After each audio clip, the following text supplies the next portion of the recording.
और दोस्तों कैसे हो यार सारे। मैं आप सभी को वेलकम करता हूँ आप सभी के favourite YouTube channel J R college में। मेरा नाम है गौरव मुंद्रा और मैं 11th एंड 12th के सब प्यारे से बच्चों को एसपी एंड ओसीएम ये दो सब्जेक्ट्स पढ़ाता हूँ। तो और दोस्तों कैसे हो यार, क्या हाल चाल। आपके मुंह से तो समझ में आ रहा है, आपको देख रहा हूँ यार मैं कैमरा के पीछे। बच्चा कह रहा है सर थैंक यू यार, ये जो आपका जो सेशन चल रहा है ना, ये समरी वाला बहुत ही प्यारा सा है। आपने क्या तरीके से चैप्टर नंबर 1 को ऑलमोस्ट 30 मिनट्स के अंदर समझा दिया, वो भी इन डिटेल। तो यार भाई कहाँ था तू यार, तू पहले आ जाता। चलो ठीक है यार, देखो इतना टाइम तक मैंने आप सभी को पढ़ने का समय दिया कि अब अपनी पढ़ाई करो। आपने जिससे क्लास सब कुछ ले रखी है करो। अब जब सेल्फ स्टडी आएगी तब तुम्हारा दोस्त आ जाएगा आपके साथ। तो दोस्तों चैप्टर नंबर 1 बहुत ही अच्छी तरीके से हमने एंड करा। इसी के साथ हमारा ओसीएम की भी जर्नी चली रही है।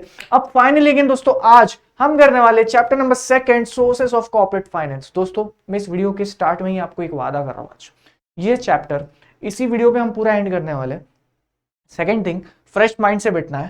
थर्ड थिंग, ये चैप्टर आज मैं आपको इतने प्यारे तरीके से सिखाऊंगा कि आपको इस चैप्टर में अब बिल्कुल दिक्कत नहीं होगी। ये आपके भाई का आपको प्रॉमिस है। आप लोग मुझे प्रॉमिस करते हो कि क्या करोगे बताओ। कि आपको इस वीडियो को लाइक करना है, आपके प्यारे से भाई को इंस्टाग्राम पे प्यार बरसाना है। इंस्टा हैंडल नहीं आप यूज नहीं करते हो, कमेंट सेक्शन में प्यार बरसाना है। ये रिक्वेस्ट है मेरी आपसे। बाकी ये चैप्टर की चिंता अब आप मेरे को छोड़ दो। अगर आप अपना पार्ट प्ले करते हो तो मैं अपना पार्ट बहुत अच्छी तरह से प्ले करूंगा। डन है डील? पक्का स्टार्ट करें। चलो अपनी बकवास। अब कुछ लोग बोलेंगे ये टाइम क्यों वेस्ट करता भाई, स्किप करने का ऑप्शन है, कर ले मेरे भाई। इस्तेमाल दिमाग थोड़ा लगा। चलो सीखे, तैयारी पक्का। 2 मिनट वेस्ट किया हमने यहाँ पे, लेकिन अब 30 से 35 मिनट्स के अंदर ये चैप्टर को हम एम करते हैं कंप्लीट करने का। साथ दोगे पक्का? अरे ऐसा सिखाऊंगा, ये चैप्टर से तुम्हें प्यार नहीं हुआ ना आज। इतना अच्छा मैंने अपने लेक्चर्स में नहीं सिखाया होगा जितना आज अच्छा मैं सिखाऊंगा। लेकिन आपको ध्यान देना है। डन करते भाई चलो। अच्छा लेकिन एक चीज समझो, ये मेन लेक्चर से थोड़े से डिफरेंट है। मेन लेक्चर्स में थोड़ा सा इन डिटेल है। यहाँ पे हम ऊपर ऊपर से छू कर जाएंगे, जितना आपको समझ में आ जाएगा उतना जाएंगे। ठीक है चलो भाई। लेक्चर नंबर 1 में हमने सीखा था कि कॉर्पोरेट फाइनेंस हमें क्यों चाहिए होता है। मतलब हमने फाइनेंस की अहमियत को समझा कि यार देखा, पैसा है तो सब कुछ है, पैसा है तो बिजनेस चलेगा। मेरा प्यारा सा दोस्त कैमरा के पीछे, सर पैसा ही तो नहीं है।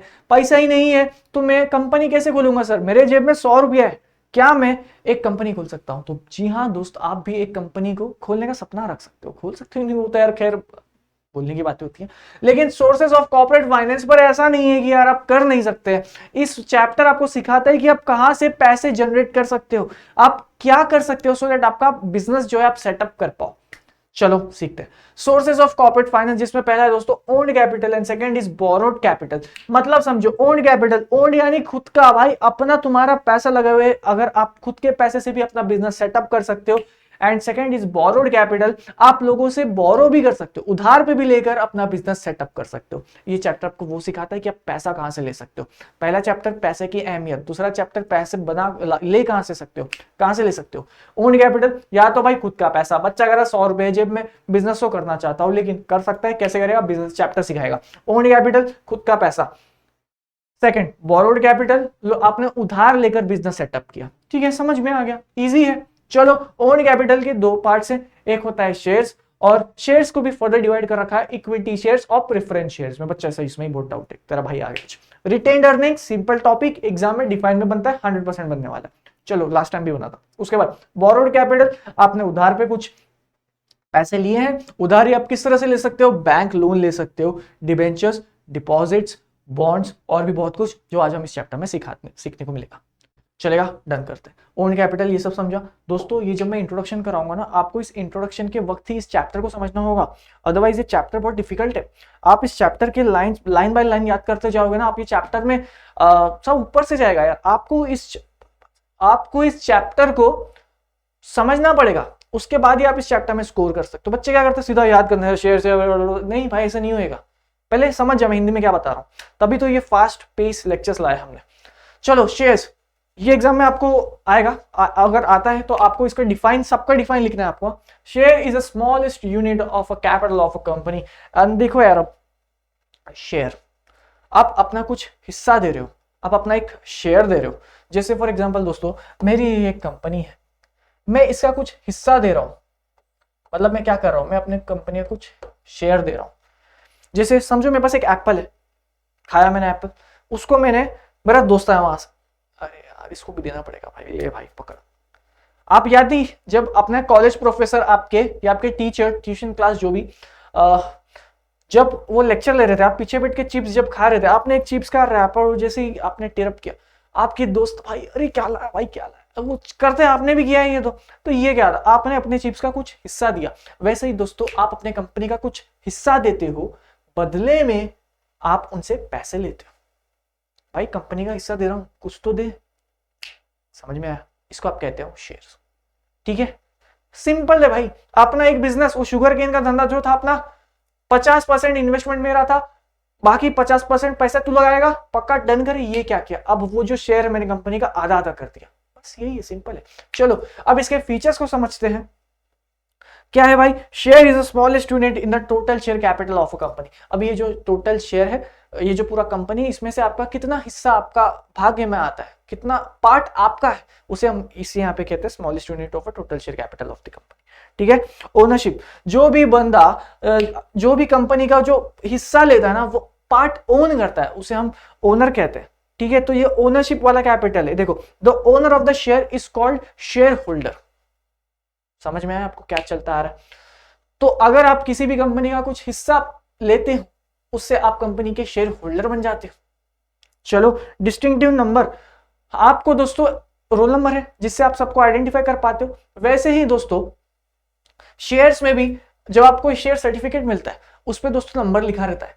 ये है शेयर सर्टिफिकेट नंबर 3000, जिससे वो आइडेंटिफाई होएगा कि आप इस कंपनी के शेयर होल्डर हो और आपका नंबर है 3000। कॉलेज में हम कैसे आइडेंटिफाई करते हैं, कुछ वैसे ही। जैसे ये कंपनी है, इस कंपनी ने आपने इनमें इन्वेस्टमेंट करी है, आपने इनके 100 शेयर्स बाई किए हैं, तो वो 100 शेयर्स का डिस्टिंक्टिव नंबर होता है। ठीक है, एविडेंस ऑफ टाइटल, इसमें दोस्तों आपके पास कुछ एविडेंस तो होना चाहिए ना कि आपने इस कंपनी में पैसा डाला है। तो वो जो एविडेंस ऑफ टाइटल है दोस्तों, आपका एक शेयर सर्टिफिकेट आपको मिलता है। इस शेयर सर्टिफिकेट पे लिखा होगा ओनर कौन है, डिस्टिंक्टिव नंबर कौन है, कितना शेयर्स ओन करता है। ठीक है, तो दोस्तों कुछ इस तरह से ही उसके बाद एविडेंस ऑफ टाइटल होता है अपने पास भी, जो कि होता है शेयर सर्टिफिकेट, या फिर आपके जब वो डीमैट अकाउंट है वो उसमें रिफ्लेक्ट करेगा। दोस्तों शेयर्स का मतलब समझ में आ रहा है ना? पक्का आ रहा है भाई? क्या सीन है, समझ में आ रहा है? अगर आप कंपनी में ओनर बनने की इच्छा रखते हो, है ना, कंपनी में मेरे को ओनर बनना है भाई, तो आप क्या करते हो, आप कंपनी के शेयर्स खरीदते हो। अब वो शेयर्स खरीदते हो तभी आप कंपनी के ओनर बनते हो। अब आप जब ओनर बन गए, आपके पास प्रूफ होना चाहिए, यानी कि क्या, एविडेंस। एविडेंस क्या, अपना शेयर सर्टिफिकेट। समझ में आ रहा है? अरे बहुत हलवा है भाई तुम, ये इससे क्या डर रहे हो यार, ये चीज समझ गया। तुम कंपनी का ओनर बनना चाहते हो, तो कंपनी में तुमने इन्वेस्टमेंट किया, कंपनी ने तुमको अपना कुछ हिस्सा दिया। जो हिस्सा दिया ये हमने आम शब्द में समझा, जो हिस्सा हमें मिला है इसे शेयर कहते हैं यार। जैसे मेरी वो शुगर केन की जो मेरा बिजनेस था, उसमें 80% इन्वेस्टमेंट मेरा था, 20% आपका था। 20% आपका था तो आप 20% के शेयर होल्डर हो। समझ में आया? यही है भाई शेयर होल्डर, इसी की ही बात चलती है। बच्चों को समझ नहीं आ रहा क्या चल रही है। तो आप वो 20% के क्या हो, शेयर ओनर हो। आप उस 20% के ओनर हो, इसलिए मैं आपको शेयर होल्डर बोलता हूं। आपको मैं बदले में एक सर्टिफिकेट दे दूंगा जिसमें ऊपर लिखेंगे कि आप 20% के मालिक हो। वो जो सर्टिफिकेट है उसे शेयर सर्टिफिकेट कहते हैं। उसके बाद दोस्तों राइट्स। अब भाई एक ओनर है, ओनर को हुक्म करने का हक दूंगा कि नहीं दूंगा? दोस्त बिल्कुल मिलेगा। भाई बिजनेस चला, तेरे पास हक है, राइट है आपका। क्या राइट है? टू रिसीव, आपको डिविडेंड मिलेगा।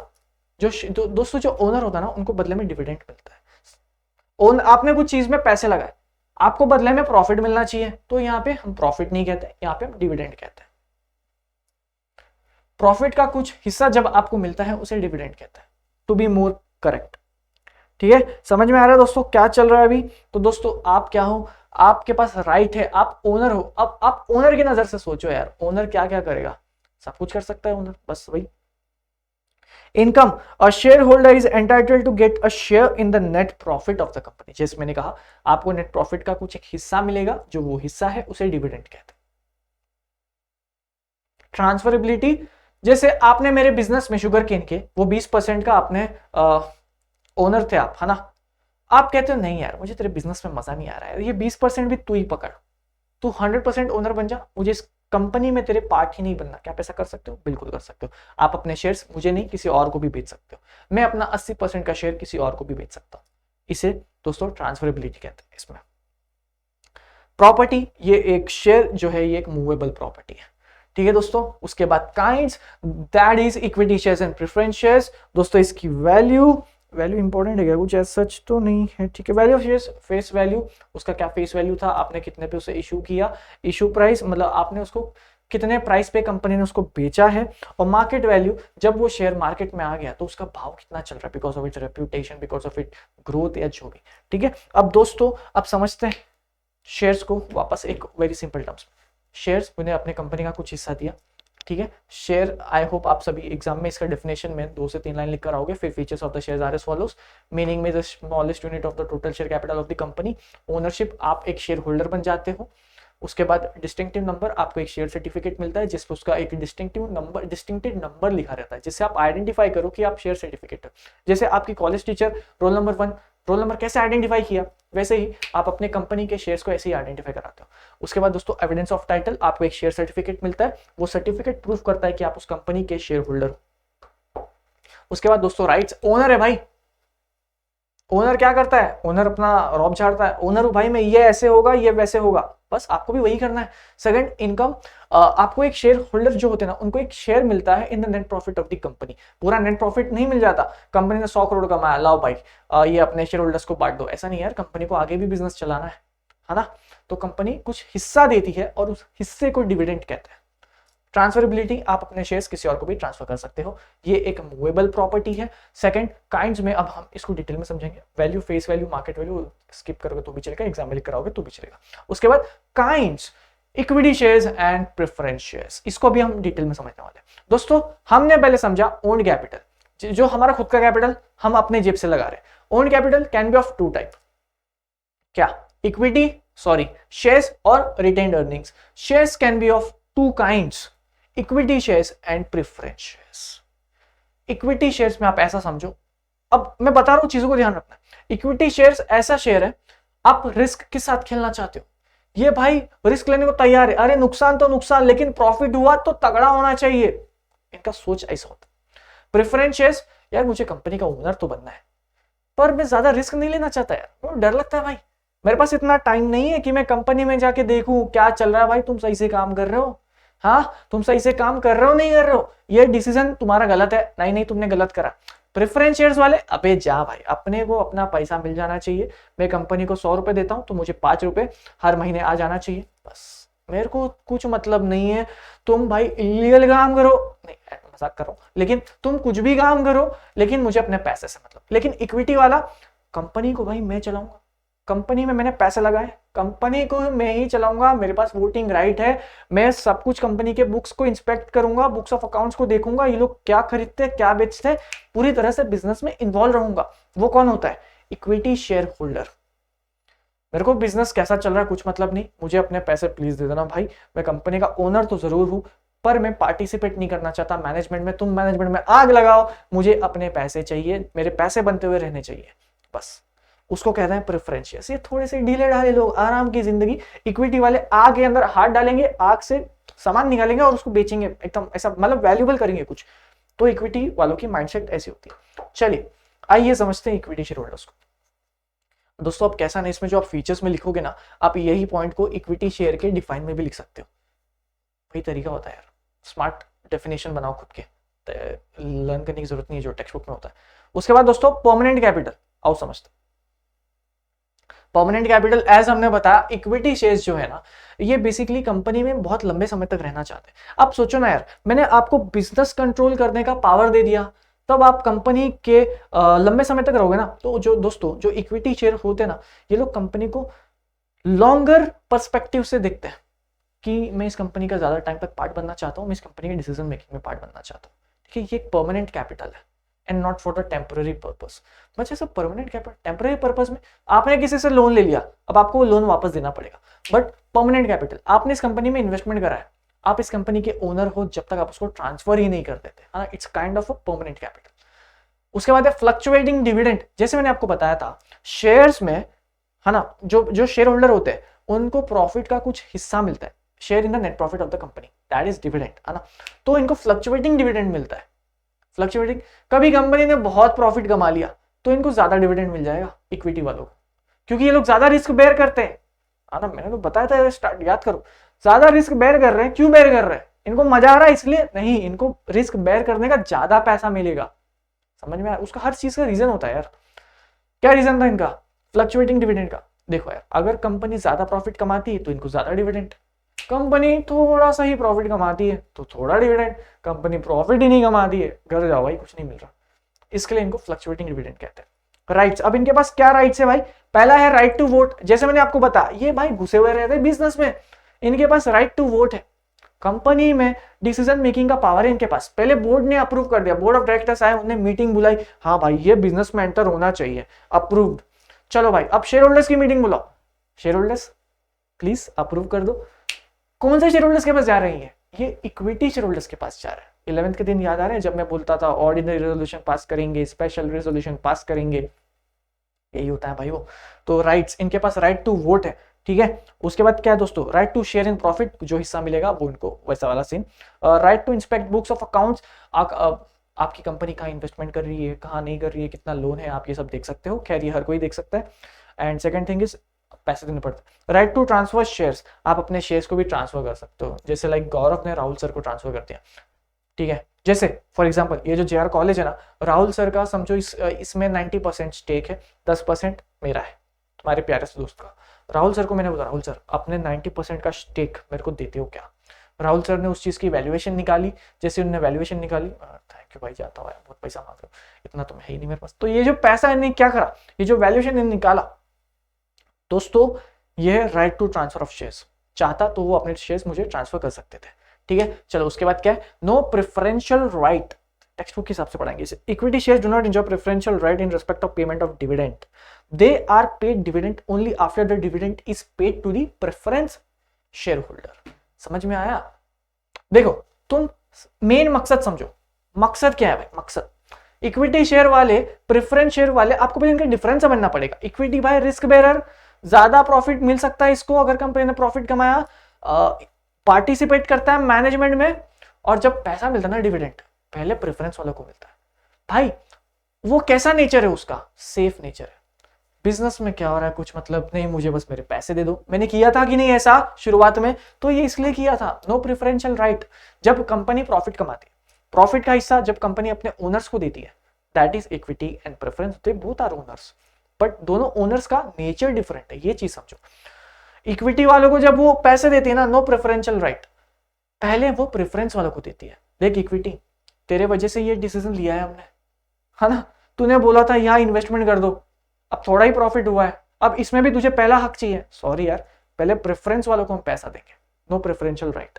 समझ में आ रहा है? कंपनी ने समझो 100 करोड़ का प्रॉफिट किया, 100 करोड़ में से 10 crore will be distributed as a dividend to all the share holders. This 10 crore first portion should be distributed to the preference share holders. पहला पोर्शन हमेशा प्रेफरेंस वालों को ही जाएगा, क्योंकि उनने तो डिसीजन मेकिंग में पार्ट भी नहीं लिया है, उनका पार्टिसिपेशन सिर्फ और सिर्फ प्रॉफिट में है, तो पहले उनको दो ना यार।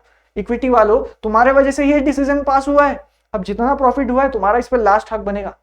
समझ में आया? इसको कहते हैं no preferential right. Controlling power, हमने जैसे समझा, ये ही मीटिंग में पार्टिसिपेशन करते हैं, जैसे ही बोर्ड ऑफ डायरेक्टर डिसीजन लेते हैं, जब वो अप्रूवल कराने आते हैं तो इक्विटी वाले बोलते हैं हाँ तेरा काम सही लग रहा है, चल जा अप्रूव किया, ordinary resolution has been passed, special resolution has been passed. तो ये 11th के दिन याद आ रहे हैं कि सब गायब है ना। तो डिसीजन मेकिंग पहले बोर्ड अप्रूव करता था, फिर शेयर होल्डर अप्रूव करते थे, तो ये वही शेयर होल्डर है, इक्विटी और प्रेफरेंस वाले। समझ में आ रहा है? चलो उसके बाद रिस्क, जैसे मैंने बताया भाई ये लोग डिसीजन मेकिंग में पार्टिसिपेट करते हैं, है ना। ये गधे मूर्ख कहीं के, इनके पास पैसा है पर दिमाग नहीं, इनने कंपनी को गलत जगह इन्वेस्टमेंट करा दिया, बिजनेस नहीं चल रहा, हो गया नुकसान, अब करूँ क्या यार। अब इनकी वजह से जो मुझे रिस्क हुआ है ना, इनके पास दोस्तों, इनने खुद के पैसे ही डुबाए, कंपनी को भी साथ में डुबाया। प्रेफरेंस वाले तो अलग रो रहे भाई, थोड़े पैसे थे लगाए भाई, हमने डिसीजन भी नहीं लिया, इन गधों मूर्ख के चक्कर में हमारे पैसे भी गए। रिस्क ये ज्यादा बेयर करते हैं क्योंकि डिसीजन भी ये ले रहे हैं, इनका एक डिसीजन या तो कंपनी बना देगा या तो कंपनी डुबा देगा, तो they are heavy risk bearer, high risk bearer है भाई ये। चलो उसके बाद bonus issue. Bonus issue basically हम 3rd चैप्टर में सीखेंगे, बट ये एक ऐसा इशू है जो company free of cost, Diwali bonus मिलता है वैसे कंपनी के आपके पास कंपनी के 5 शेयर है ना भाई, एक शेयर मेरी तरफ से पकड़, घर ले जा यार, फ्री ऑफ कॉस्ट। ये सिर्फ और सिर्फ इक्विटी शेयर होल्डर्स को ही ऐसी अपॉर्चुनिटीज मिलती है। प्रेफरेंस शेयर्स वाले cannot participate in bonus issue और इधर इन राइट इशू। समझ में आया? राइट इशू, मार्केट में ये शेयर 600 रुपए में बेचता है। एनएससी पे देख, एनएससी पे सर्च कर गोल्डी मुंद्रा, चल गोल्डी साकी सर्च कर, अपनी बाइक तो आपको पता ही है, गोल्डी साकी सर्च कर, एक शेयर का प्राइस देख लेना, तू मेरे पाँव पकड़ के जाएगा दोस्त। ज्यादा डिटेल में जा रहे हैं बट आई होप आपको समझ में आ रहा है। तो हाँ, एक शेयर का प्राइस समझ के जा, देख कर जा। वो कह रहा भाई 900 रुपए, क्या बात है, मैं तुझे 500 में दूंगा, दैट इज राइट इशू। आप मार्केट वैल्यू से कम प्राइस में देते हो सिर्फ आपके एग्जिस्टिंग इक्विटी शेयर होल्डर्स को। फेस वैल्यू 10 या फिर 1 के हिसाब से, मतलब स्मॉल अमाउंट में होता है। अब मार्केट वैल्यू, अब जैसे आपकी कंपनी का नाम है वैसे ही इनकी मार्केट वैल्यू बढ़ते जाएंगे जैसे आपकी कंपनी का growth. Second is capital appreciation, इनका कैपिटल अप्रिशिएट बहुत इजीली हो जाता है क्योंकि ऑब्वियसली ये इक्विटी शेयर से रिस्क ज्यादा बेयर करते हैं, तो जब प्रॉफिट की भी बारी आती है तो इनको ज्यादा प्रॉफिट मिलता है। Types of equity shares important है दोस्तों, जैसे प्रेफरेंस के टाइप है वैसे इक्विटी के भी टाइप्स हैं। बच्चे काफी बार इस चीज को इग्नोर कर देते हैं, but then again this is very important question in last time आया था एग्जाम में। Equity shares with normal voting rights, मतलब आपके पास अगर एक शेयर है तो आपके पास एक ही वोटिंग राइट है ना, एक शेयर पे एक वोटिंग राइट, ठीक है, समझ में आया। विद डिफरेंशियल वोटिंग राइट, अगर आपके पास एक शेयर है तो आपको 0 वोटिंग राइट है। ये क्या बात हुआ यार, एक शेयर है मेरे पास कंपनी का, एक वोट तो दे, नाम में देखो विद डिफरेंशियल वोटिंग राइट। एक तो होता है नॉर्मल वोटिंग राइट, जितना पैसा डालोगे उतनी आपको वोटिंग मिल जाएगी, बट एक होता है डिफरेंशियल वोटिंग राइट, आप कितने भी पैसे डाल लो हम आपको वोटिंग के राइट ही नहीं देंगे, ऐसे भी शेयर्स होते हैं। और एक और होता है, आप एक शेयर डाल दे, भाई तेरा एक शेयर भी मेरी कंपनी में वैल्यू रखता है, अगर तू एक शेयर भी ले लेगा ना मेरे कंपनी का, मैं तेरे को चल 5 वोटिंग राइट दे दूंगा। बच्चा कह सर ऐसा क्यों, सोचो, अब तुम्हारा थॉट प्रोसेस सोचो। अभी मैंने मुकेश अंबानी को बुलाया मेरे कंपनी में, सर प्लीज सर मेरे कंपनी का एक शेयर ले लो, हम आपको शेयर, आप ओनर तो कम रहोगे, आपको प्रॉफिट का हिस्सा भी कम मिलेगा, लेकिन आपके पास इतना पावर रहेगा कि आपको मैं 5% का वोटिंग राइट दे दूंगा। समझ में आ रहा है भाई, वो मुकेश अंबानी है। जो स्टार्टअप होते हैं ना दोस्तों, स्टार्टअप वो क्या है, उनका ब्रिलियंट आइडिया उनका होता है। सीन क्या है भाई, आइडिया उनका, कंपनी पैसे लगाकर उनका आइडिया चुरा लेती है। जिसके पास पैसा है वो तो बिजनेस एक्वायर कर सकता है ना। तो जो भी प्रमोटर्स होते हैं ना, जो भी कंपनी के हेड्स होते हैं ना, जो जिसने बिजनेस स्टार्ट किया है, वो अपने नाम पे ही ऑलरेडी डिफरेंशियल वोटिंग राइट रखता है। भले ही उसके पास शेयर कम होंगे, बट उसकी वोटिंग राइट तुम सबसे ज्यादा होगी।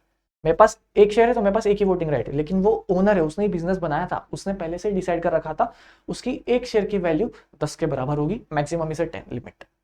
तो आई होप ये आपको समझ में आ रहा है, सिंपल है, बहुत ही कॉम्प्लिकेट करने की जरूरत नहीं है। ठीक है दोस्तों, अब देखो हमने प्रेफरेंस, अब हमें आता ही है यार, इक्विटी समझ लिया, उसका पूरा उल्टा करना है। ये भी ओनर है पर फट्टू ओनर है ना, समझ में आएगा ऐसा बोलूंगा तो। चलो, प्रेफरेंस फॉर डिविडेंड, इक्विटी से पहले डिविडेंड किसको मिलेगा, प्रेफरेंस को मिलेगा। For repayment of capital, repayment of capital, जब हम कैपिटल देने की बारी आएगी, इक्विटी वालों से पहले किसका नंबर आएगा, प्रेफरेंस का आएगा, रिपेमेंट ऑफ कैपिटल। ठीक है गाइस, एक सेकंड, मैं कुछ मिस आउट कर रहा हूँ, मुझे ये चेक करना है। सुनो, रिपेमेंट ऑफ कैपिटल, हाँ मुझे लगा था रिपेमेंट ऑफ कैपिटल यहाँ पे ना, ये जब कंपनी बंद हो रही है उसकी बात कर रहा है। जब कंपनी बंद हो रही है, सारे एसेट्स बेच रहे हैं, तो जब जो पैसा मिलेगा सबसे पहले हम प्रेफरेंस वालों को देंगे, फिर इक्विटी वालों को देंगे। ठीक है वैसा। उसके बाद फिक्स्ड रिटर्न, फट्टू है भाई, इन्वेस्टमेंट, इसको सिर्फ और सिर्फ पैसा चाहिए, तो इसको फिक्स्ड रिटर्न हर महीने इसके 100 रुपए मिल जाने चाहिए इसको, भले इक्विटी वाले को 10 मिले या इक्विटी वाले को 1000 मिले, इससे कोई मतलब नहीं, मेरे को मेरे 100 रुपए दे दो भाई, फिक्स्ड रिटर्न। उसके बाद नेचर ऑफ कैपिटल, फट्टू, नॉट परमानेंट, टेम्पररी नेचर का ये होता है, redeemed after certain period of time, permanent नहीं होता। इक्विटी वाले तो देखो यार, वो बिजनेस को चलाना चाहते हैं, इसलिए वो इक्विटी बनते हैं। प्रेफरेंस, मुझे सिर्फ प्रॉफिट से मतलब है, पैसा दो मैं घर चलता बनता हूँ, जब तक प्रॉफिट बनेगा तब तक इसका पार्ट रहूंगा, प्रॉफिट नहीं बनता कुछ साल बाद मैं खुद ही चल जाऊंगा। वोटिंग राइट होता है इनके पास नहीं यार, हमने अभी इतनी देर से चिल्ला चिल्ला के समझा, इक्विटी वालों के पास ही होता है वोटिंग राइट। ये तो सिर्फ ठेला लेके जाते हैं, प्रॉफिट उठाते हैं और चल देते हैं, ऐसे ही इमेजिन करना है इनको। प्रेफरेंस वाले आया, जैसे कंपनी का प्रॉफिट कमाया, भाई झोला झोला दे भाई, पैसा दे पैसा दे, 100 रुपया यार, इतना प्रॉफिट हुआ है, थोड़ा एक्स्ट्रा दे दे यार, 100 रुपया। इक्विटी वाले झोला लेके आए, झोला लेके आए, 1000 रुपया है उनके पास, क्यों आए, क्योंकि वो रिस्क बैरियर, वो सब पॉइंट्स तुम्हें याद रखना है। प्रेफरेंस वाले फट्टू है, जितना परमानेंट इनको फिक्स्ड रिटर्न डिविडेंड ही मिलेगा, और लगाओ और बनो पट्टू, वैसा वाला सीन है यहाँ पे। चलो, types of preferences, then again very important question है, लास्ट टाइम भी आया था, उसके लास्ट टाइम भी आया था, तो ये कुछ गजब सा सीन था, 2 बार लगातार रिपीट हो चुका है ये। क्यूमुलेटिव प्रेफरेंसेस, यहाँ पे ध्यान दो। चलो अब समझो, जैसे मैंने आपको बताया ये लोग फिक्स्ड डिविडेंड लेते हैं, है ना। अब सोचो ऐसा हो कंपनी ने प्रॉफिट ही नहीं कमाया, प्रॉफिट नहीं कमाया, इनको ये साल भर का डिविडेंड मिलने वाला था 1000 रुपए का, मतलब एक पर्सन को मिलने वाला था 1000 रुपए बस पूरे साल का, कंपनी ने ज्यादा प्रॉफिट नहीं कमाया, पर इसको 1000 रुपए मिलने वाला था। समझो इसको 1000 रुपए भी नहीं मिला। एक साल कंपनी ने बोला प्रॉफिट ही नहीं हुआ है भाई, तो दूं क्या? प्रॉफिट होएगा तब दूंगा ना डिविडेंड, प्रॉफिट ही नहीं हुआ। इसको अगले साल बोला, नहीं दिया। अब 3 साल बाद कंपनी ने कमाया प्रॉफिट। कंपनी हर साल इसको 1000 ही देगी। पहले साल 1000 नहीं दिया, दूसरे साल 1000 नहीं दिया क्योंकि कंपनी ने प्रॉफिट ही नहीं कमाया। तीसरे साल कंपनी ने इसको सीधा दे दिया 3000 रुपए। ये 3000 पता है क्यों मिले? इसको मिलने तो 1000 ही चाहिए थे, बट ये क्यूमुलेट होते गए, क्यूमुलेट कैरी फॉरवर्ड होते गए। कैरी फॉरवर्ड करते हो अकाउंट में, क्यूमुलेट का मतलब होता है कैरी फॉरवर्ड करना। जो डिविडेंड उस साल उसको नहीं मिला था, अगले साल ट्रांसफर कर दो, अगले साल मिल जाएगा। इस साल भी नहीं मिला, पिछले साल का और इस साल का वापस अगले साल कर दो, अगले साल मिल जाएगा जब कंपनी प्रॉफिट कमाए। नॉन क्यूमुलेटिव, ये साल 1000 मिलना था, नहीं मिला, चलो कोई बात नहीं, अगले साल भी नहीं मिलेगा। नॉन क्यूमुलेटिव, ये कैरी फॉरवर्ड नहीं होगा। पर उस साल का 1000 मिलेगा, पर अगर वो भी नहीं मिला, भूल जा भाई। तो ये फर्क होता है क्यूमुलेटिव नॉन क्यूमुलेटिव में। समझ में आ रहा है? चलो फटाफट। पार्टिसिपेटिंग इन सरप्लस प्रॉफिट, ये है चापली लोग। इनको 100 रुपए तो मिलेगा ही, लेकिन अब ये बोलते हैं मुझे थोड़ा और प्रॉफिट दो ना। अगर कंपनी थोड़ा और एक्स्ट्रा कमाती है तो ये 100 के साथ साथ 10 रुपए भी और दे दो ना। ये क्या होता है? ये है पार्टिसिपेटिंग इन सरप्लस प्रॉफिट। देखो यार दोस्तों, जो भी प्रॉफिट, अगर प्रॉफिट हो रहा है तो सबसे पहले प्रेफरेंस को मिलता है, जितना इनका छोटा छोटा हिस्सा बनता है। अब ये उसमें भी और मांग रहा है, उसे कहते हैं पार्टिसिपेटिंग। अगर आप प्रेफरेंस शेयर होल्डर हो, वो भी पार्टिसिपेटिंग वाले, तब आपको थोड़ा सा और हिस्सा मिल जाता है। नॉन पार्टिसिपेटिंग आप नहीं हो तो आपको हिस्सा नहीं मिलेगा। सेकंड, कन्वर्टेबल, जब आप कन्वर्ट कर जाते हो अपने प्रेफरेंस शेयर्स को इक्विटी शेयर्स में, उसे कन्वर्टेबल कहते हैं। नॉन कन्वर्टेबल, जिसको आप कन्वर्ट नहीं कर सकते इक्विटी शेयर्स में कुछ साल बाद, उसको नॉन इक्विटेबल कहते हैं। देखो ये अपना अपोजिट वर्ड्स है। क्यूमुलेटिव समझा, कैरी फॉरवर्ड होगा, नॉन क्यूमुलेटिव कैरी फॉरवर्ड नहीं होगा। पार्टिसिपेटिंग, आप सरप्लस में पार्टिसिपेट कर सकते हो, नॉन पार्टिसिपेटिंग नहीं कर सकते हो। कन्वर्टेबल, इक्विटी में कन्वर्ट हो सकता है, नॉन कन्वर्टेबल इक्विटी में कन्वर्ट नहीं हो सकता है। रिडीमेबल प्रेफरेंस शेयर्स, ऑलमोस्ट सारे प्रेफरेंस शेयर्स रिडीमेबल होते हैं, that is they will be redeemed after certain period of time. Redeem यानी कि रिपे हो जाएंगे। 5 साल के लिए आप इस कंपनी के ओनर बनना चाहते हो, आपके पास लिमिट है कब तक आप इस कंपनी का ओनर बनना चाहते हो। वैसा इरिडीमेबल प्रेफरेंस शेयर्स आपके पास ऐसा कोई है नहीं, ठीक है। चलो, तो प्रेफरेंस शेयर्स एंड इसी के साथ कुछ इंपॉर्टेंट कुछ स्किप कर रहे हैं। तो दोस्तों, irredeemable preference shares obviously they are redeemed only at the time of like liquidation of the company, जब कंपनी खत्म हो चुकी है, या हाफ वे ही आए, ऑलमोस्ट 27 मिनट्स, 10-15 मिनट्स में हम इसको मैक्सिमम कंप्लीट करते हैं। चलो, हम अभी किस पे थे? बोरोड कैपिटल के अपना शेयर्स पे थे। अब उसका सेकंड पार्ट था रिटेन्ड अर्निंग्स। दोस्तों, कंपनी जब प्रॉफिट कमाती है, कंपनी ने 100 करोड़ कमाया, आओ भाई शेयर होल्डर्स आ जाओ, ले भाई। इक्विटी वाले 80 करोड़ तेरा, प्रेफरेंस वाले 20 करोड़ तेरा, चलो चलता बनाओ, कंपनी बंद कर रहा हूं। ऐसा नहीं होता ना। कंपनी क्या होता है, चलता है, एक साल थोड़ी कमाना है भाई, अगले साल भी कमाना है, लाइफ लॉन्ग कमाना है यार। अपने कैसी बातें कर रहा हूं? 100 करोड़ बने ना अपने, एक काम करते हैं, 20 करोड़ अपन डिविडेंड देंगे। इक्विटी वालों तुम 15 पकड़ो, तुम साले गरीबों फट्टू लोग 5 पकड़ो। प्रेफरेंस को हमेशा फट्टू बोलना है, तभी तुमको याद रहेगा वो डिफरेंस। इक्विटी भाई रिस्क बेरर 15 पकड़, फट्टू 5 पकड़। बाकी 80 करोड़ का क्या? 80 करोड़ जाएगा अपने कंपनी के रिजर्व फंड में। भाई कंपनी को और इन्वेस्टमेंट करना है ना, और डाइवर्सिफिकेशन करना है, और एक्सपांशन करना है। चैप्टर नंबर 1 में सिखा था, है ना, importance of finance, corporate finance, वही है भाई, retain earning, keeping aside a part of earning during a period of high profit. आपने कंपनी ने बहुत पैसा कमाया, लेकिन पूरा ही हमने नहीं बांटा, कुछ हिस्सा हमने साइड में रखा है, emergency, expansion, diversification, technology upgradation, कुछ भी। तब ये पैसे को मैं इस्तेमाल करूंगा, और ये जो पैसा है मैं एक फंड क्रिएट करूंगा, उसमें रखूंगा। अरे अकाउंट में क्रिएट करता हूं ना यार वो एंट्री, कौन सी? रिजर्व फंड वाली, ये वही है भाई रिटेन अर्निंग, उसे ही कहते हैं। Company does not distribute such enter profit. Company अपना सारा पैसा प्रॉफिट बांट नहीं देती, कुछ हिस्सा साइड में रखती है, और जो हिस्सा साइड में रखती है उसे रिजर्व फंड में रखती है, उस एक फंड क्रिएट करते हैं, उसे रिजर्व फंड कहते हैं, और इसी को ही रिटेन्ड अर्निंग कहती है। समझ में आ रहा है? Part of profit retained by company. Company पूरा हिस्सा, पूरा प्रॉफिट नहीं बांट देती, कुछ हिस्सा अपने पास रखती है, सो दैट वो कंपनी चलती रहे। चलो आगे, बोरोड कैपिटल। अब देखो यार, ये जो ओन कैपिटल है ना, मुझे अपनी ओनरशिप देनी पड़ रही है यार। ये क्या बात हुआ? मैं अपनी ओनरशिप क्यों दूं? मुझे खुद का ओनर बनना है, 100% ओनरशिप शुड बी माइन। समझ में आ रहा है क्या भाई? ओनर है ना, पूरा मेरा ही होना चाहिए, कोई और आके मुझ पे रोकना चढ़ा है। मतलब सोचो यार, मेरी कंपनी है, ये इसको इक्विटी शेयर क्या बनाया, इसको वोटिंग राइट क्या दे दिया, मैं चाहता हूं यहां पे इन्वेस्टमेंट ना हो, बल इस बिकॉज ऑफ इसके पास वोटिंग राइट्स है, इसने पैसे मेरे से ज्यादा डाले, ये कह रहा नहीं यही इन्वेस्टमेंट होगी। ऐसा थोड़ी होता है यार। बोरोड कैपिटल, आप बोरोड कैपिटल का इस्तेमाल करो, आप लोन वगैरह लो। पर सर लोन तो सिर्फ बैंक से ही ले सकते हैं क्या, ऐसा ही होता है क्या? नहीं मेरे दोस्त, बैंक के अलावा भी आप बहुत सारी जगह से लोन ले सकते हो। ये चैप्टर आपको वो सिखाना चाहता है, and that is debentures. Debentures एक ऐसा समझो, आप एक तरीके से प्रॉमिस कर रहे हो, आई प्रॉमिस टू पे you a certain amount of money after a certain period of time. क्या लाइन बोली है मैंने? प्रॉमिस है ये लाइन आपको क्या आने पड़ेगी, debenture is a promise to pay a certain sum of money after a certain period of time. ये टेक्स्ट बुक में ऐसी कुछ लाइन है, ये मैं तो अपने मन से बता रहा हूँ, करेक्ट है गलत नहीं है, टेंशन मत। तो ये प्रॉमिस करते हो कि अरे ओ भाई सुन, हाँ भाई सुन, तेरे को थोड़े टाइम बाद में पैसे दे दूंगा, आप प्रॉमिस कर रहे हो to pay a certain amount of money after a certain period of time. उसके बाद फेस वैल्यू, ये थोड़े से लार्ज अमाउंट में होते हैं, लार्जर लाइक पर टाइप, जैसे वो पर शेयर 5 रुपए का आता था, एक लाइक स्मॉल स्केल में होता है, लेकिन डिबेंचर आप थोड़े से हायर अमाउंट में खेलते हो। टाइम ऑफ रिपेमेंट, इसका एक फिक्स पीरियड ऑफ टाइम होता है, 3 साल बाद आके रिपेमेंट कर देना, 5 साल बाद आके रिपेमेंट कर देना, एक टाइम होता है। लेकिन इक्विटी में कैसा होता है यार, नहीं इक्विटी तो ओनर है, प्रेफरेंस में भी होता है कि हाँ बिल्कुल होता है, तो टाइम ऑफ रिपेमेंट। ठीक है, समझ में आ रहा है दोस्तों? एक बार हेडफोन्स रीड करना, मैं देख रहा हूँ, मैं कुछ स्किप नहीं कर रहा हूँ। Debentures are issued with the due date stated, हाँ मतलब समझ में आ रहा हो। टाइम ऑफ रिपेमेंट, जब आप डिबेंचर इशू करते हैं ना, उसमें लिखा रहता है कि ये 5 साल के लिए है, ये 10 साल के लिए, ये 3 साल के लिए, वैसे कुछ मिस नहीं कर, ठीक है। Priority of repayment,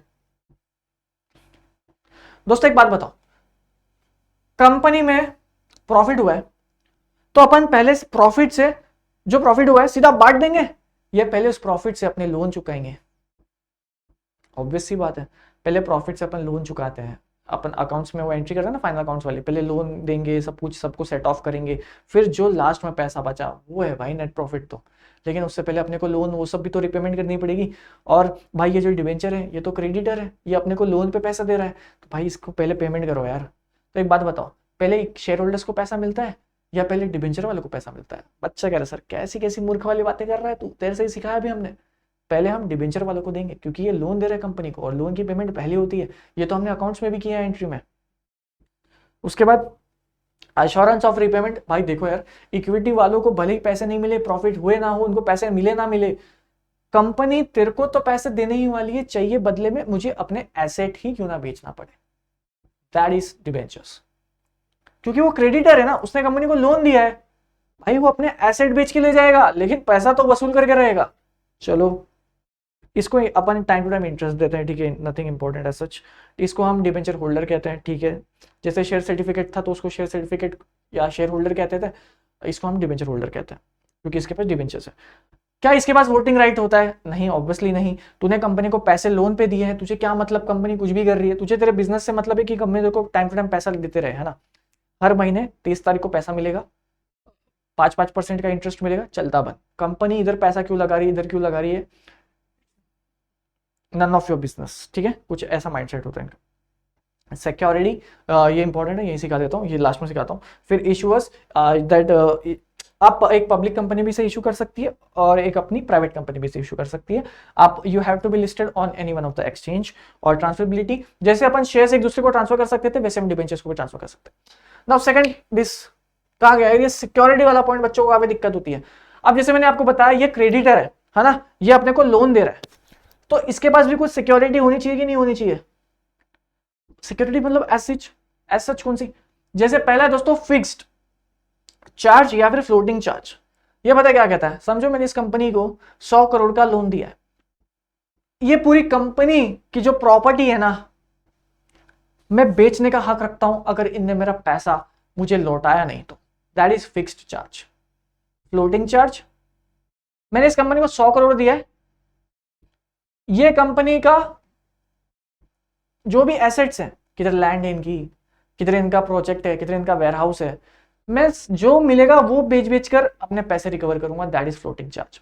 fixed charge मतलब एक फिक्स्ड प्रॉपर्टी आपको दे रखी है, फिक्स्ड प्रॉपर्टी है कि भाई कंपनी ने पैसे नहीं दिया, तू अगले दिन आना, ये दुकान खोलना, ये चाबी भी तू रख, ज्यादा हो गया, मतलब ये प्रॉपर्टी पे तू ही ओनर है। अगर कंपनी ने तुझे तेरा इंटरेस्ट नहीं दिया तो, कंपनी ने तेरा अगर तुझे तेरा लोन रिकवर नहीं दिया तो वापस, ठीक है, अगर कंपनी तेरे पैसे के साथ कुछ भी गफला करती है, तू आ, ये प्रॉपर्टी कंपनी की है, पर तू उठा और बेच के जा, that is fixed charge. Company ने फिक्स्ड एक सिक्योरिटी दी है तुझे, तुझे कंपनी को लोन दिया, कंपनी ने तुझे एक कोलैटरल डॉक्यूमेंट दिया, एक कोलैटरल प्रॉपर्टी दिया एज अ सिक्योरिटी, समझ में, that is fixed. And floating, तू कंपनी के पास आ, कंपनी के जो भी प्रॉपर्टी दिखता है, जितना तू रिकवर कर सकता है कर ले यार, दैट इज फ्लोटिंग चार्ज। चलो आओ गाइस, अब ज्यादा टाइम नहीं लगेगा, इस पूरे चैप्टर में डिबेंचर्स ही इंपॉर्टेंट है, बट इसमें जो बाकी भी है ना वो भी इंपॉर्टेंट है, एग्जाम में काफी बार बनता है। एंड मैंने एक अच्छा नोट्स बनाया, तो उसका स्क्रीनशॉट लेते हुए चलना आप लोग, देता हूँ टाइम, देता हूँ स्क्रीनशॉट का। अब है टाइप्स ऑफ डिबेंचर्स। अभी हमने सीखा सिक्योर्ड डिबेंचर, है ना, जिस डिबेंचर को आप अपने कंपनी के प्रॉपर्टी के साथ कोलैटरल कर रहे हो। देख दोस्त, तूने मुझे पैसा दिया, अगर मैंने तुझे कल उठकर पैसा नहीं दिया, पैसे दिए थे आपने, कौन से पैसे भाई, अरे आपने फेक क्रिएट करा है। अगर ऐसा हो, आप कंपनी आपसे वादा करे और कंपनी आपको पेमेंट ही नहीं कर रही है इंटरेस्ट का, आपका तो दिमाग खराब हो जाएगा ना। अगले दिन आना, कंपनी की जो कार थी ना उठा के बेच के अपने पैसे रिकवर कर लेना। अगर आपने ये डील कर रखी थी, जब आपने लोन दिया था, आपने कंपनी के साथ फिक्स्ड चार्ज करा लिया था, है ना, या फिर फ्लोटिंग चार्ज भी कराया था, बट आपने उसको सिक्योर करा कर रखा था, आपने एक सिक्योरिटी ली थी, उसको हम कहते हैं सिक्योर्ड डिबेंचर्स। आपने सिक्योर कर रखा है उस चीज को, अगर कल जाकर ये पैसे नहीं देता, मैं तेरी प्रॉपर्टी बेचकर तेरे पैसे रिकवर करूंगा, that is secured debentures. Unsecured debentures, property बेचने का हक इल्ले, प्रॉपर्टी बेचने का हक नहीं है आपके पास, that is unsecured debentures. Third, registered debentures, जिसका नाम रजिस्टर्ड डिबेंचर होल्डर्स में आता है, इनका नाम लिखा जाता है, कुछ नहीं बकवास है भाई, याद करना है भाई। पहला क्या है, सिक्योर्ड डिबेंचर्स, अभी सीखा। फिर क्या है, अनसिक्योर्ड, जो प्रॉपर्टी जिसपे सिक्योर्ड नहीं है, इस पे कोई सिक्योरिटी नहीं है। चलो तीसरा, रजिस्टर्ड डिबेंचर, जिसका नाम डिबेंचर होल्डर के रजिस्टर में आता है, रजिस्टर ऑफ डिबेंचर होल्डर, और जिसको अपन नाम रिकॉर्ड करते हैं। बेरर डिबेंचर, जिसका नाम रजिस्टर ऑफ डिबेंचर होल्डर में नहीं आता, जिसका हम कोई नाम नहीं होता, आप इजीली ट्रांसफर कर सकते हो, जिसके हाथ में आया ये वो बन गया ओनर इसका। क्या ये टॉपिक्स पे तुम्हें दिक्कत होती है, कैसी बातें करते हो यार तुम। उसके बाद दोस्तों, redeemable debentures, that is redeemed at a certain period of time. आपने समझो 5 साल, तो 5 साल तक आप कंपनी को, ये पर्सन को इंटरेस्ट देते जाओगे, ठीक है, और जैसे ही 5 साल हो जाए, आपने इसका प्रिंसिपल अमाउंट आपने दे दिया, जो भी है आपने इसका, और फिर जैसे 5 साल हो जाए उसके बाद आपको नहीं देना, क्योंकि अब ये रिडीम डिबेंचर होल्डर नहीं रहा, इसका डिबेंचर होल्डर सिर्फ 5 साल के लिए था, there was a certain period, जैसे वो पीरियड हो गया, अब ये डिबेंचर होल्डर नहीं है, अब इसको देने की जरूरत नहीं है। Irredeemable debentures only after liquidation, जब कंपनी आपकी डूब जाए, आपका कंपनी के प्रॉपर्टीज बेच रहे लोग, रिकवरी चल रही है आपकी, है ना, आप आईबीसी में आ जाओ, आईबीसी 2016, और ये हमने लेक्चर्स में बात करी है, अब यहाँ बात नहीं कर सकते, लंबा हो जाएगा। तो irredeemable debentures that is redeemed only after the liquidation, जब आपकी कंपनी डूब रही है, आपकी कंपनी के एसेट्स बिक रहे हैं, तो जो एसेट्स जब बिक जाए और जब वो सब चल रहा हो, आप जब इनको आप पेमेंट करो, आप इनको उसी वक्त पेमेंट करते हो जब आपकी कंपनी लिक्विडेट हो रही है, जब आपकी कंपनी पूरी तरह से डूब चुकी है, सारे उनके एसेट्स बिक रहे हैं। उसके बाद दोस्तों, convertible debentures that can be converted into equity shares and non convertible debentures that can not be converted into equity shares. अब मुझे बताओ, अगर कन्वर्टेबल डिबेंचर्स है, अगर if they are get converted into equity shares, that means they will be having the voting right, will they have और not, is my question to you. अगर एक debenture है और वो कन्वर्ट हो जाता है इक्विटी शेयर्स में, तो क्या उनके पास वोटिंग राइट रहेगा? अबे 100% रहेगा, पर जब तक वो डिबेंचर होल्डर थे ना, तब तक नहीं रहेगा। सी गौरव, मेरे पास एक कंपनी के 5 साल का डिबेंचर होल्डर है और वो इक्विटी, ये कन्वर्टेबल डिबेंचर्स है, ठीक है, 5 साल के लिए, 5 साल हो गया आज। अंबानी जी कॉल करता, भाई क्या हाल चाल, बढ़िया जी आप बताइए। यार वो तेरे ना डिबेंचर कन्वर्ट हो रहा है, हाँ सर बताइए ना, वो 5 साल हो गए उसके, थैंक यू सर, अब आज से आपको कोई डिबेंचर का इंटरेस्ट नहीं मिलने वाला, और इसे बुरा लगा सुन के, लेकिन एक ऑफर है आपके पास, क्या बोलो ना, कन्वर्ट हो सकता है इक्विटी में, क्या बात कर रहे हो, हाँ ओनर बना दो ना, क्या दिक्कत है। मैं एक क्रेडिटर से ओनर बन गया because of convertible debentures, but non convertible इल्ला भाई सीधा घर निकल, जैसे तेरे 5 साल हो गए चलता बन। डिपॉजिट्स, आओ भाई अभी चैप्टर खत्म करते हैं 5 मिनट में। अब देखो स्क्रीनशॉट लेना, टाइम दूंगा स्क्रीनशॉट का, टेंशन मत लो। एग्जाम में डिपॉजिट आता है, ये लाइनें आपको लिख कर आनी है, आपको पूरा मार्क्स मिल जाएगा, कितने भी क्वेश्चन में वो हो। फिर डिपॉजिट, अगर आपको डिपॉजिट की तरह फॉर्म में भी आप पैसे रेज कर सकते हो, ये एक शॉर्ट टर्म फाइनेंस है, पीरियड याद करो, अभी याद करो, डिपॉजिट साथ में शॉर्ट टर्म फाइनेंस, अगर आपको छोटे समय के लिए पैसा चाहिए, you can opt for deposit. Sir कितना पीरियड, 6 to 36 मंथ्स, ठीक है, शॉर्ट टर्म 6 to 36, ठीक है चलो। फिर क्या है, कॉल्ड एज पब्लिक डिपॉजिट, इसको पब्लिक डिपॉजिट कहते हैं क्योंकि आप ये पब्लिक से पैसे लेते हो, कंपनी जो है पब्लिक से पैसे लेती है, ठीक है, 3 लाइन तो हो गया भाई, शॉर्ट टर्म 6 से 36 मंथ, इसको हम पब्लिक डिपॉजिट भी बोलते हैं, और जिससे हमने लिया उनको हम इंटरेस्ट देते हैं, इंटरेस्ट देंगे ना भाई बदले में, interest is paid by on such deposit. तो जिसने भी डिपॉजिट दिया हमें, जो भी डिपॉजिट थे, जो भी डिपॉजिट होल्डर है ना, डिपॉजिट होल्डर्स, उनको हम इंटरेस्ट देंगे। ठीक है, समझ में आ गया। और जो terms and conditions are mentioned on deposit receipt, deposit receipt is basically terms and conditions. ये एक एग्रीमेंट है, ऐसा समझो, एक एग्रीमेंट है, उस पर टर्म्स एंड कंडीशंस लिखा है कि अगर आप कंपनी को डिपॉजिट दे रहे हो तो ये टर्म्स एंड कंडीशंस ये आपको फॉलो करना है। ठीक है दोस्तों, तो ये सेंटेंसेस कुछ आपके आंसर में आना चाहिए, तो प्लीज डू मेक श्योर कि आपके आंसर में आता है, तो आपको पूरे मार्क्स मिल जाएंगे। चलो, बॉन्ड, ये भी एक देखो, long term debenture, short term bond है क्या? बॉन्ड देखते हैं, एक सेकेंड, कुछ मिस आउट कर रहा हूं, सॉरी, मैंने क्या बोला? Deposit, long term debentures, short term deposit, लगा कुछ मिस आउट किया मैंने। एक बार टेक्स्ट भी देख लेता हूं आपकी कि कुछ हम मिस कर रहे हैं कि नहीं, कुछ समथिंग इंपॉर्टेंट, मैं नहीं चाहूंगा कि हम कुछ मिस कर जाए। ठीक है, चलेगा। आओ, अब बॉन्ड इंपॉर्टेंट है, बॉन्ड बच्चे स्किप करते हैं, आज नहीं करेंगे। बॉन्ड क्या है भाई? ये एक डेट सिक्योरिटी है। डेट सिक्योरिटी यानी कि एक एसेट, अपना एसेट, प्रॉपर्टी अपनी, डेट नुकसान। चलो ठीक है, ये एक फॉर्मल कॉन्ट्रैक्ट है, आपको एग्जाम में लिख कर आना है भाई, bond is a debt security. अगली line, bond is a formal contract to repay borrowed money with interest. ये कॉन्ट्रैक्ट है, अच्छा मतलब एक पर्सन एक कंपनी के साथ कॉन्ट्रैक्ट में आता है कि देख भाई कंपनी, आज से 5 साल बाद, जो भी उनका टर्म्स एंड कंडीशंस है, आप मुझे हर महीने इंटरेस्ट दोगे और 5 साल बाद तक वो पूरा पेमेंट हो जानी चाहिए। चलो ठीक है, तो ये क्या है? Bond is a debt security, ये एक फॉर्मल कॉन्ट्रैक्ट है। ठीक, याद करो, ये एक debt security, it's a formal contract to repay borrowed money. ठीक है, विद इंटरेस्ट, ऐसा नहीं है, इंटरेस्ट भी देंगे साथ में। ये एक लोन है, क्या बात कर, फिर ये जो बॉन्ड जो हमें देता है उसे हम बॉन्ड होल्डर कहते हैं, और बॉन्ड होल्डर जो है ना, ये कंपनी की नजर से ये एक क्रेडिटर है। क्या बात कर रहा है, तभी तो बोरोड कैपिटल का पार्ट है। उसके बाद ये जो बॉन्ड होल्डर है, इसको हम फिक्स्ड इंटरेस्ट हर बार देते रहेंगे। हाँ, इसको हर महीने समझो 100 रुपए मिलते हैं तो उसको 100 रुपए मिलेंगे, 10% इंटरेस्ट, 10% इंटरेस्ट मिलेंगे। एंड इसके फीचर्स जो अगेन वेरी इंपॉर्टेंट, आओ याद कराता हूँ। फीचर, नेचर, इसका नेचर क्या है? Long term finance. बॉन्ड बोला तो अपना जो बॉन्ड, बॉन्ड मतलब समझ लो रिश्ता, बॉन्ड कितना आपका कनेक्ट है, कितना स्ट्रॉन्ग है आपका बॉन्ड, है ना, अपन बोलते हैं ना, अपन दोनों का बॉन्ड बहुत स्ट्रॉन्ग है यार, तो ऐसा समझो, bond is for longer period. चलो, nature of finance, long term, 5 से 50 साल, मतलब ऐसा 5, 15, 25 ऐसे सालों के लिए कंपनी बॉन्ड रेज करती है। सेकंड, इसको हम बॉन्ड होल्डर कहते हैं। Return, fixed rate of interest, हर महीना 5% रेट ऑफ इंटरेस्ट आपको मिल जाएगा। रिपेमेंट, एक मैच्योरिटी डेट होती है, जैसे मैंने बताया 5 साल के लिए है तो 5 साल बाद आपको अपने पे पैसे मिल जाएंगे, इंटरेस्ट पूरा, फाइनल डेट, बस एक फिक्स्ड स्पेसिफिक डेट डिसाइड होती है, उसे हम रिपेमेंट डेट कहते हैं। तो दोस्तों, इसी के साथ chapter number 2 comes to an end, and I hope आपको ये चैप्टर बहुत ही अच्छी तरीके से समझ में आया है। And please do let me know in the comment section, और इधर ऑन माय इंस्टाग्राम हैंडल और इन द कमेंट सेक्शन कि यार कैसा लगा ये चैप्टर। और ऑलमोस्ट 45 मिनट्स की ये वीडियो होगी जिसमें हमने चैप्टर नंबर 2 पूरा कंप्लीट कर देना। I think it's more than worth it यार। ये मुझे लगता है ये वीडियो आपके लिए पूरी तरह से सफाइस करेगी, ये जो पर्पस था पूरी तरह से मीट हो चुका है मेरे एंड से भी, एंड आई होप आपको ये पूरी तरह से समझ में आया। Please do let me know in the comment section. ठीक है दोस्तों, एंड आई होप यार मैं आपकी उम्मीदों पे खड़ा उतरा हूँ, मैंने जैसे आपसे वादा किया था, ये वीडियो आपको समझ में आई, ये शेयर्स क्या होता है, डिवेंचर्स क्या होता है। देन अगेन इसके अगर हम इंपॉर्टेंट क्वेश्चंस की बात करें तो यार देखो, आपको मतलब समझ में आ गया ना, बोरोड कैपिटल किसे कहते हैं, ओन्ड कैपिटल किसे कह रहे हैं, आपको समझ में आ रहा है, कंसेप्ट चल क्यों रहा है वो समझ में आ रहा है। इक्विटी किसे कहते हैं, प्रेफरेंस किसे कहते हैं, मेरे ख्याल से इक्विटी प्रेफरेंस में तो आपको दिक्कत नहीं आएगी।